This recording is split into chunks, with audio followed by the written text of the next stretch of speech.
When the colonial army was running low on recruits, George Washington gave Rhode Island the okay for slaves and Narragansett Indians to grab a musket.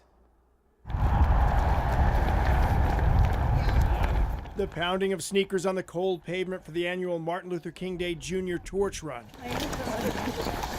draws you to the memorial marked with the names of hundreds of men long gone. From 96 to 2006. Paul Gaines was Rhode Island's first black mayor and one of the forces behind Patriots Park and the Portsmouth Memorial to the Battle of Rhode Island. You realize these were human beings, these were people. These were really people who were battling for freedom of their country, which they didn't have any freedom at all. It was August 29th, 1778. Newport, occupied by the British at that time, and about to make a run at the 1st Regiment. Autonomy Hill here. With the help of some of the toughest soldiers in the world. Some of the battlefield. Portsmouth town historian Jim Garman. The Hessians and British were up the hill to the south. And waiting for them, 225 members of the Rhode Island Regiment digging in. 140 were former slaves and Native Americans. They couldn't get through the Rhode Island Regiment. That line held was really crucial. 3 times they repulsed them. 3 charges down the hill. The Hessians, who were supposed to be the most fiercest fighters of all, could not get through. Down into the valley and up the other side.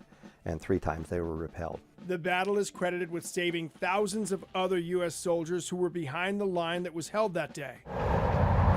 But it would take almost 200 years before the last great Revolutionary War battleground of New England was preserved and finally marked with one lone boulder. Just a rock. Just a rock. And we thought, wow, this is beautiful. 10 years later, there was a second boulder, but the dream of an actual memorial with the names of the men who fought and died here didn't start until the 90s. No, 10 years straight. 10 years straight. Gaines tells us it took another decade to get funding for what finally rose here only 10 years ago.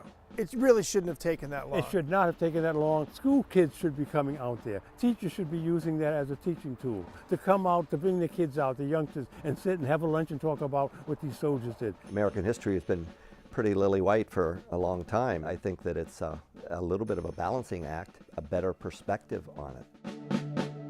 Members of the Black Regiment were promised freedom for fighting for the U.S., but for some that promise was broken with their children freed instead of them.